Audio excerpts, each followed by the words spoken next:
noches, edición número 423 de Entre Ustedes y Nosotros. Buenas noches, Osvaldo. Hoy vamos a cambiar un poco la mecánica del programa y vamos a hacer como si nuestra invitada de hoy fuera columnista o conductora del programa.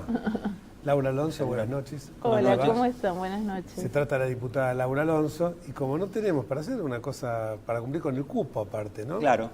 Entonces nos pusimos de acuerdo, porque como siempre decimos con Osvaldo, este programa lo hacemos sin filtro, sin cassette y sin red.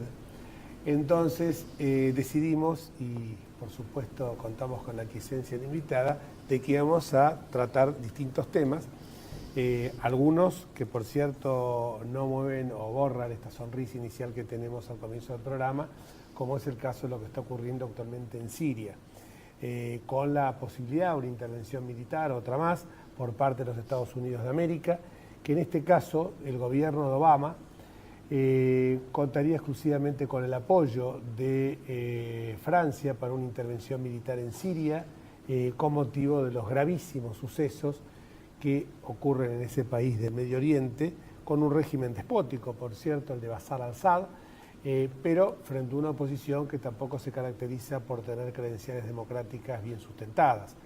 Esto ha movido de que el Papa Francisco tuviera una enorme preocupación. Quizás es el primer problema que enfrenta el Papa de cariz internacional ante la posibilidad de una inminente guerra. Se habla de una intervención militar limitada a la aplicación de algún tipo de arma química como sería el gas sarín. El gas sarín fue un gas que se utilizó, mejor dicho, discute si se utilizó o no en la Segunda Guerra Mundial, pero fue un invento de los nazis, que tenía por propósito un gas que es absolutamente inodoro y que produce una transformación sustancial en todo lo que es los órganos del cuerpo humano, debilitamiento de los músculos, atrofiamiento de las distintas vísceras y por supuesto que terminan con la muerte de la persona. Sería limitado a que no se empleara este tipo de armas químicas, pero nosotros sabemos que cuando este tipo de intervenciones militares comienzan, y en este caso no ocurre como fue Afganistán o Irak, donde hubo un fuerte consenso de la comunidad internacional, o por lo menos de las principales potencias del mundo, está prácticamente con el apoyo de Francia, con fuerte reticencia en el propio pueblo norteamericano. Rechazo en Gran Bretaña, el Parlamento. Rechazo en Gran Bretaña, pese a que Cameron estaba de acuerdo. Y, por supuesto, en general la comunidad internacional no lo está viendo con buenos ojos y en el propio pueblo americano están muy latentes, todavía muy frescas las últimas experiencias de Afganistán, de Irak, y si nos remontamos en el tiempo, también la situación de lo mal parado que quedó Estados Unidos después de la guerra de Vietnam. Este es el primer tema que me parece interesante ponerlo en la mesa. Sobre que Laura creo que... Justamente porque Laura se ofreció a hablar de todo. Entonces dijimos, de entrada teníamos Siria, o sea, acá no hay bolilla, esto como cuando ibas a la facultad, Laura, sí. No hay bolilla. No hay bolilla. La lo tenemos que te toca, te toca. La que te tocó, y si no sabés, lo tenés que inventar. Pero algo tenemos que decir. Bueno, es un tema muy complejo el de Siria, y pareciera que el argentino, por lo menos los periódicos argentinos, y el gobierno lo descubrió hace 15 días. En realidad, yo como diputada de la Nación vengo hace más de un año planteando proyectos de repudio, proyectos de preocupación, porque la matanza interna, o sea, desde el régimen de Al-Assad hacia el pueblo sirio ya es de más de 130.000 muertos. Entonces estamos hablando de un conflicto que lleva un largo tiempo, por el cual el gobierno argentino mantuvo silencio. Me parece que la decisión, la más reciente que conocemos respecto de promover una intervención no militar, me parece que es una vía interesante a través de la ONU, y creo en ese sentido, como ustedes bien dijeron, que no hay un clima en los países, por lo menos en los pueblos de los países del Consejo de Seguridad que tienen su silla permanente para intervenir, al menos Estados Unidos, Francia, Inglaterra. Me parece que sus pueblos están bastante reticentes a una nueva intervención militar y creo que es correcto, habrá que buscar todas las soluciones posibles y dejarla como, en todo caso, último recurso. Ahora, hasta el fin de semana pasado, parecía que Obama estaba ya dispuesto a dar la orden de una intervención militar limitada, cuyo alcance no se conoce bien y probablemente él mismo tampoco sepa a qué consecuencias puede llegar. A último momento decidió solicitar la autorización específica del Congreso que, según él dijo, ya tenía en forma genérica. ¿Vos crees que esto puede ser un paso en falso para Obama? Porque actúe de un modo o de otro, va a parecer que no lo hizo de una forma bien planificada. No, a mí me parece que justamente por las experiencias fallidas anteriores, por los costos políticos, económicos que han tenido este tipo de intervenciones y también humanos, me parece que es importante que se le dé lugar al debate en el ámbito parlamentario, que probablemente va a poner en debate a toda la sociedad americana y a la sociedad global. Creo que hoy Occidente está debatiendo la cuestión siria minuto a minuto, por lo menos muchos de los países importantes lo están haciendo. Y en ese sentido sí creo que hay una problemática en la región, que es compleja y que el mundo arrastra hace muchísimas décadas, y que esto ha generado, las intervenciones han generado más muertes, más violencia y más autoritarismo, porque no necesariamente se ha generado más democracia o más respeto a los derechos humanos. Sabes que cuando estábamos hablando recién me apareció una imagen, la de Dante Caputo, hace 3 años, que en Nueva York, en la OEA, no sé, vos no estabas en ese viaje, nos explicaba que Estados Unidos es una potencia militar y que a veces necesita tener estas guerras porque el presupuesto en defensa de los Estados Unidos supera a la sumatoria de los 15 países que le siguen en orden descendente. Y entonces parecería que tuviera necesidad para seguir manteniendo, porque evidentemente es una industria poderosa. Esto a veces uno dice fuerte, ¿no? Sí, muy fuerte, pero efectivamente es una industria con un poder de lobby muy impresionante de Estados Unidos. Por eso yo creo que la apertura de Obama hacia el Congreso tiene justamente que ver con mostrar intereses en el ámbito parlamentario que todo el mundo sabe que existen en Estados Unidos, y plantear, digamos, en todo caso, que la rendición de cuentas respecto de una futura o no intervención en Siria sea compartida entre el presidente de los Estados Unidos y los parlamentarios que responden directamente a su electorado, ¿no? Porque sabemos que en ese sentido el régimen norteamericano tiene una rendición de cuentas, una conexión electoral del diputado o del senador con sus votantes mucho más directa que el nuestro, por ejemplo. Recordemos igual que no es que en Siria, la guerra civil que se está desarrollando, hay un bando que es el tiránico del gobierno y otros que luchan por la libertad. Esto de la primavera árabe. Fundamentalistas en los dos lados. También ahí, muy compleja es una a situación los ojos compleja, occidentales la situación. porque mismo el caso de Egipto, o sea, bueno, produjo la caída de un dictador, pero tampoco trajo esto que hablábamos, no trajo más democracia, ha traído también turbulencias, ha traído mayor violencia. Entonces son países, comunidades muy especiales donde quizás lo que parece en algún momento una luz o una ventana de oportunidad termina potenciando una situación de mayor conflicto. Así que para mí hay que ser como muy quirúrgico sobre todo las opiniones que uno puede tener, porque finalmente la vida de las personas está en juego, ¿no? Y a ver si en lugar de primavera árabe termina siendo un infierno, o si no haciendo un juego de palabras, un invierno, y si no siendo un juego de palabras, un infierno, ¿no? Exactamente. Y vamos a la política doméstica. Esto ahora que está tan de moda el cabotaje con el tema LAN, pero primero me gustaría hablar sobre el tema del impuesto a las ganancias, esta modificación que se hizo al mínimo no imponible y que afecta a trabajadores que ganan menos de 15.000 pesos. Esto, como todos ustedes saben, se trataba de una medida absolutamente efectista, oportunista, que tomó la presidenta después del golpe muy duro de ver cómo su 54%, que parecía absolutamente blindado, descendió a menos de la mitad. Entonces, bueno, alguna concesión hay que hacer. Entonces aparecen en los canales de la Corpo, como lo llama el gobierno, a estos canales, a estas señales como Metro, TN, Canal 13, empiezan a aparecer los Echegaray, los Sabatella, con un lenguaje que es no nos engañemos, el lobo con piel de cordero. O sea, esto mismo, esta dulcificación de Cristina, pasó en el 2011 cuando le dijeron, guarda, bajó un poquito el tono porque así no va. La gente, que el electorado, la gran mayoría, es moderado, hay que actuar con prudencia.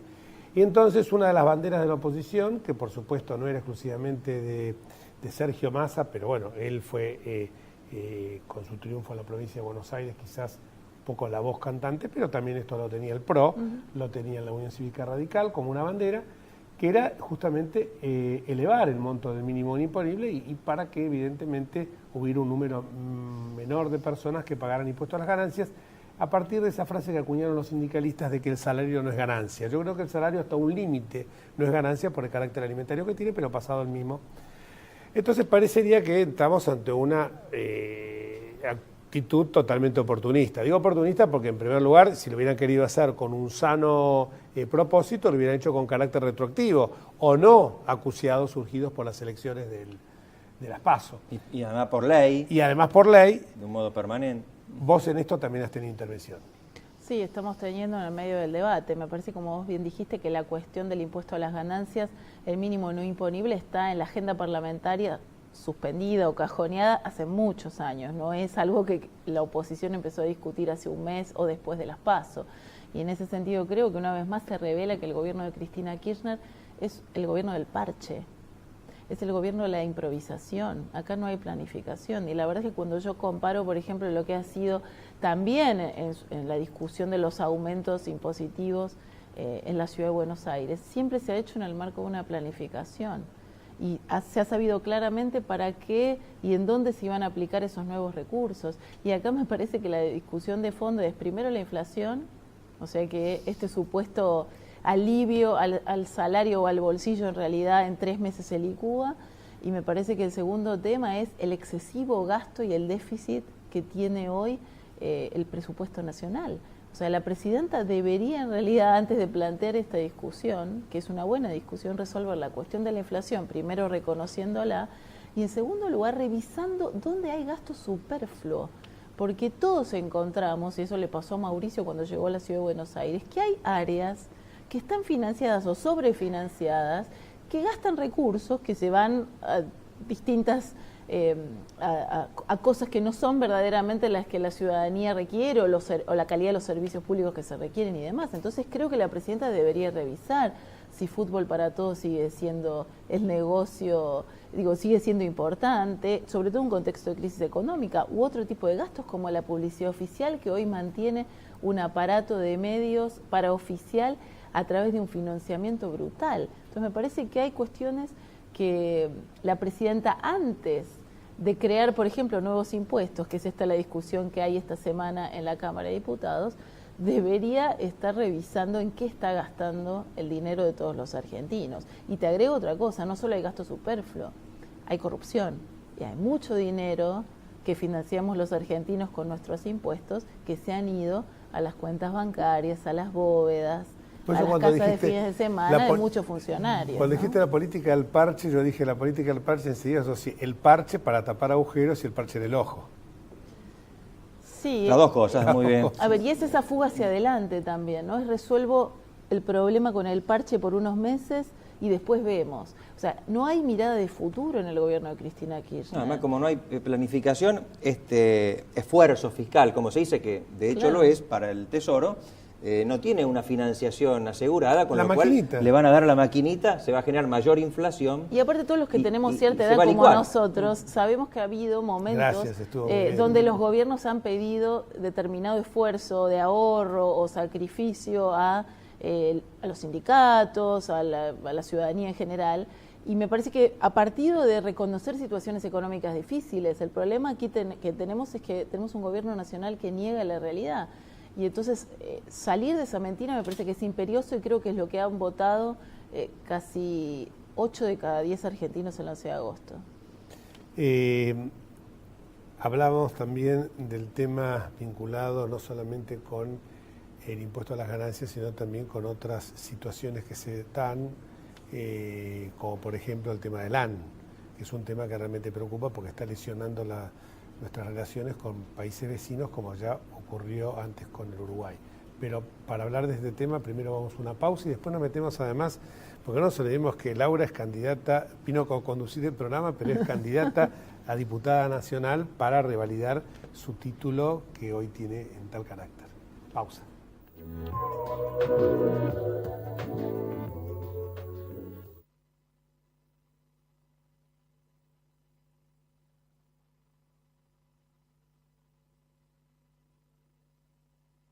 Vivimos en un mundo que necesita minerales. pero sabemos que, antes que nada, necesitamos un mundo donde vivir.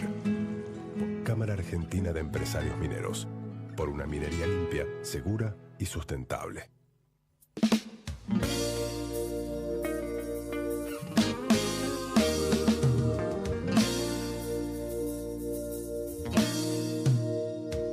Llegó Metrobús 9 de julio, para que viajemos más seguros, cómodos, rápido y cuidando el ambiente. Sigamos creyendo en el transporte público. Sigamos creyendo en la ciudad. Buenos Aires Ciudad. En todo estás vos.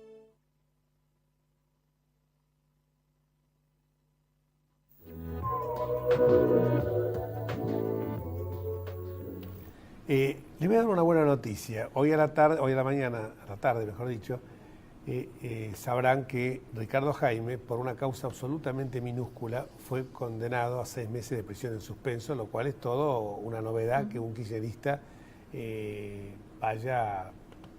sea pasible de una privativa de la libertad, aunque en este caso sea en suspenso. Y en la causa más aparentemente suave que tenía, porque, ¿sí? claro, dicen que la causa más suave es porque cuando fueron allá, fíjate qué causa suave, ¿no?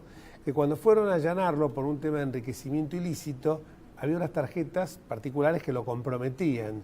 Y entonces secuestró delante de un policía federal que lo vio. ¿Qué está haciendo?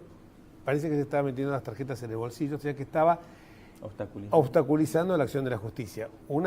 Realmente, para las cosas que uno está viendo hoy. Bueno, Al Capone, acordate que fue preso por evadir impuestos y no por todas las tropelías que había cometido. El tema de LAN, la preocupación que uno le causa que una presidenta a través de Twitter, tuiteando, pueda llegar a generar roces con un gobierno vecino. Perdóname, vos habías dicho que en el 2000, ella iba a intentar ahora, como intentó en el 2011, digamos, dulcificarse para la campaña. Yo creía lo mismo, pero me parece que le está costando mucho más, porque lo que vimos del tuit del otro día que menciona y gratuitamente ofende a Piñera, revela una persona que no está, ¿cómo decirlo en forma...? No está honrando su investidura. No está honrando su investidura. No sé si cómo lo ves vos. Me parece jefa del Estado, ¿no? Y me parece que hay dos cuestiones con respecto a la... Primero, el respeto a los contratos. La empresa tiene una concesión otorgada hasta el 2023, ¿no? Y esta historia que yo recuerdo de la audiencia en la Corte, cuando la abogada que representa a la AFSCA, uno de los abogados, dijo, bueno, una licencia es un permiso precario, esto es una locura, porque entonces se acabó la certidumbre, los derechos adquiridos. Exactamente, se acabaron los derechos adquiridos, se acabó la ley en la Argentina. Y me parece que ha sido buena la reacción rápida de la justicia respecto de otorgarle esa medida cautelar a la compañía. Y después esto se corona con la frutilla del postre de un tuit de la presidenta, cuando en realidad parecía que la presidenta lo había enviado a Timerman para resolver el inconveniente creado por Recalde y después el famoso video de Recalde, que de alguna manera ponía más sospechas sobre una situación que iría en desmedro de los derechos de la empresa, de LAN. Y sin embargo la propia presidenta borra con el codo lo que supuestamente se había montado como una operación de enfriamiento de una situación que podía haber llegado o puede llegar en algún momento a una escalada diplomática que la verdad que nadie busca, porque ¿no? Por una tontería. No todo el mundo puede saber de qué estamos hablando. El tuit se refería a que Piñera, cuando ponía bajo un manto de sospecha, había tenido que vender, porque era el dueño de LAN. Correcto. Y ella lo pone entre comillas, la venta, la pone entre comillas como dudando como que de no haya hubiese sido vendido efectiva. y que efectivamente el presidente de Chile todavía tiene intereses sobre la compañía y que entonces los está manejando de alguna forma. Pero es muy interesante ese contraste, porque ¿por qué el presidente de Chile, para ser presidente, vende una compañía? Porque en Chile hay una regulación muy importante en materia de ética pública que obliga o a ingresar en lo que se llama fideicomiso ciego, a tener los negocios muy separados. O sea, efectivamente el presidente, por una cuestión de ética pública, se deshace de su máxima inversión. O sea, su fortuna justamente viene dada por la compañía más exitosa de América Latina, que es la compañía aérea. Que había adquirido siendo un empresario privado. Entonces me parece que acá el contraste es justamente una presidenta que no puede justificar su enriquecimiento y solo dice ante un estudiante en Harvard, fui una abogada exitosa y soy una exitosa presidenta, como respuesta a explicar por qué su patrimonio ha crecido tanto, frente a un presidente que se deshace de su compañía para evitar discusiones de ética pública y poder hacerse cargo y honrar de la Jefatura de Estado de Chile. Me parece que hay una diferencia enorme en términos de procedimiento y de fondo, ¿no? Sí, me acuerdo de alguna frase que no sé cómo era, que todos creen que es de su condición, ¿no? El ladrón, se refiere. Claro, no lo vamos a hacer tan grave, por eso me la palabra. Porque esto de pensar que puede tener testaferros es porque evidentemente cuando uno está pensando mal es porque uno obraría mal. Y cuando uno escucha claro. Como decíamos nosotros, así como existían la boliburguesía en Venezuela, acá existe la pingüiburguesía. Entonces, cuando uno ve los Lázaro Báez, los Cristóbal López, dice, acá evidentemente parecería que es como aceptado esto. Entonces piensan que detrás de la cordillera pues exactamente lo mismo. Pero este tema también pone al desnudo, como vos decías, lo de Recalde, que nosotros para tener empresas competitivas necesitamos tener monopolios. Para que el Estado funcione necesita absolutamente tener prácticas monopólicas, que es el caso este. Y esa es la eliminación de la competencia, pero fíjate qué interesante, porque yo creo que aquí se abre una agenda hacia el futuro, definitivamente. Digamos, hemos vuelto a tropezar con la corrupción de un gobierno 10 o 12 años después del menemismo. Entonces, ¿qué es lo que no hemos resuelto? No hemos resuelto la agenda institucional de promoción de la transparencia y de lucha contra la corrupción. Entonces, cuando vamos y analizamos organismos de control o entes reguladores de servicios, el señor que está a cargo de controlar las líneas aéreas y la operación de los aeropuertos es de la Cámpora, cuando debería ser por las leyes que han creado ese tipo de organismos, un directorio colegiado, independiente, donde los usuarios tengan una voz, donde las empresas tengan su representación. Y sin embargo se ha distorsionado e intervenido con política un organismo que está ahí para controlar los intereses del Estado, no los intereses de una agrupación política que circunstancialmente está haciendo caja a partir del manejo de determinados recursos o presionando a los competidores. Y ese video que trascendió de Recalde, que es del año 2010, creo, es muy revelador. Él habla de LAN como una empresa pinochetista. Es decir, mezclan la ideología, pero como una cobertura para hacer sus propios negocios, porque es absolutamente ridículo. Es una empresa privada de hace muchísimos años, que presta servicios con eficiencia. Es una de las empresas aéreas más prestigiosas del mundo. No porque es chilena, es de las más prestigiosas del mundo. Entonces, en ese sentido también creo, y como dice siempre Mauricio, esta es una década donde hemos aprendido, no es que hemos perdido, hemos aprendido lo que no queremos ser en el futuro, ¿no? Y en ese sentido, respetar los contratos, promover la iniciativa privada, que el Estado haga lo que le corresponde hacer, que es regular de manera transparente. Aceptar la independencia de los poderes y no enojarte cuando te fallan en contra. O sea, si la ciudad Macri se fuera a enojar por los fallos en contra que tiene, viviría todo el día. Bueno, yo lo que estoy más que contenta con la gestión de nuestro jefe de gobierno es que ha demostrado ser un verdadero defensor de la institucionalidad republicana y democrática, y en ese sentido se ha sometido a las decisiones muchas veces de los jueces que otros jueces reconocen que son estrambóticas y absolutamente y con amparos dicho, que evidentemente son absolutamente caprichosos y direccionados contra el gobierno. Pero además de eso, bueno, vos hablabas de los organismos de control. En la Ciudad de Buenos Aires la auditoría está en manos de quien la preside, es un representante de la Cámpora, con lo cual se acepta como debe ser que el organismo de control esté en manos de la oposición. Sí, además, Jorge, la verdad, y esto hay que reconocerlo, el gobierno de Mauricio no tiene una sola denuncia de corrupción, ni hay ningún Ricardo Jaime en el ámbito de la Ciudad de Buenos Aires. Así que en ese sentido, Mauricio ha demostrado que puede gobernar una ciudad con la complejidad de la Ciudad de Buenos Aires, más los obstáculos que le han venido, digamos, por parte de la Presidenta y la Casa Rosada, y ha demostrado que se puede gestionar con eficiencia y con transparencia. Y me parece que eso es muy importante para el futuro. Hablando de la licencia precaria que estábamos recién mencionando, porque claro, esto está dentro del ADN es como decíamos, la famosa fábula de la rana y el escorpión, está el ADN del peronismo, del kirchnerismo. Tuvo un acto fallido, ¿no? Yo no te voy a desmentir. No, pero está dentro del cristianismo, y el kirchnerismo justamente esto, y uno lo ve muy claramente cuando Aníbal Fernández dijo esta semana, de lo más orgullosamente, la presidenta va a cambiar cuando se le antoja, o sea que ni siquiera escucha el mensaje que dejan las urnas. Pero aparte de esto, cuando hacen la defensa con respecto a estas audiencias de la ley de medios, que es un tema muy interesante porque la Corte ha revelado nuevamente, muy ponderado, porque tanto al Grupo Clarín como al gobierno, lo puso frente a las cuerdas, o sea, diciéndole, ojo que acá hay cosas que están mal de uno y otro lado, más allá que uno defiende en el caso de lo que se trata respecto del Grupo Clarín, de que uno lo hace también por defensa de la libertad de expresión y sobre todo por defensa de la fuente de trabajo de todos estos chicos que están detrás de cámara.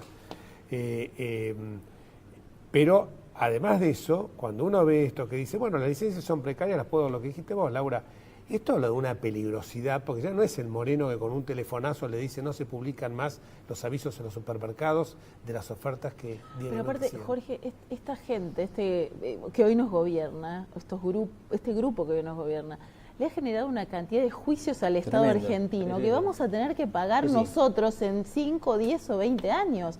Repsol, y el juicio millonario que Repsol le va a hacer a la Argentina porque sus acciones fueron confiscadas, no lo va a pagar Cristina Kirchner, lo van a pagar nuestros hijos y nuestros nietos. Entonces me parece que uno en el gobierno debe actuar con una responsabilidad que no es sobre el presente, haciendo cálculos respecto de cuántos votos más o menos voy a sacar en una elección interna. Uno gobierna con la responsabilidad de legar al futuro mejores servicios, mejor energía, mejor infraestructura. Y la verdad que además de ser el gobierno del parche, es el gobierno del hoy que nos va a condenar al futuro y que condena al Estado argentino y a los argentinos a pagar miles y miles de dólares, millones de dólares, por los juicios que el Estado argentino está sumando por la falta de pericia de una cantidad de funcionarios que la presidenta ha designado y que los mantiene a pesar de los errores, cual pato criollo, que realizan minuto a minuto. Ahora que tenés micrófono. Ahora con este micrófono. No sé si algo de lo que dije hasta ahora se oyó. No, en cualquier caso, los televidentes no se perdieron, nada importa. Hoy hay a propósito de lo que decías vos, hoy hay una nota de Tomás Bulat en El Cronista que hace un repaso de todos esos pasivos que deja el kirchnerismo. Lo que dijiste de la indemnización a Repsol, el juicio no pagado del CIADI, Club de París. Si se suma todo esto, el mito del desendeudamiento... el mito del desendeudamiento se revela como una gran mentira. Bueno, ha habido un desendeudamiento que uno no puede negar. Ahora, también hay otro pasivo que se ha ido sumando en materia de juicios contra el Estado que es muy alto. Y estamos hablando de los juicios internacionales, hasta donde pude leer, y la deuda del Club de París, estamos hablando de 60, 80 mil millones de dólares. No estamos hablando de el desfalco del ANSES, por ejemplo, ¿no? ¿Quién va a pagar las jubilaciones dentro de 20 años que hoy el Fondo de Garantía de Sustentabilidad se está utilizando para comprar computadoras, que está muy bien, pero por ahí tendríamos que utilizar otros recursos como los de Fútbol para Todos o la publicidad oficial para invertirlos en educación? Laura Alonso vino a hablar de sus propuestas electorales y terminó conduciendo el programa. ¿Sos candidata a diputada nacional? Tercera en la lista del PRO, que encabeza Sergio Berman, junto con Gabriela Michetti, que es nuestra primera candidata a senadora nacional. Y bueno, esperamos contar con el apoyo de los porteños una vez más. Y Federico Sturzenegger en segundo lugar. Correcto. Triaca, Álvaro González, Galán, etc. Bueno, y nosotros nos vamos hasta el próximo martes, si Dios quiere, sobre todo con este mensaje que dejó Laura, en que no se puede pensar solamente, mejor dicho, no se puede pensar en aquí ahora, en la elección venidera, sino en la generación futura. Me están corriendo hasta el próximo martes, si Dios quiere. Chao.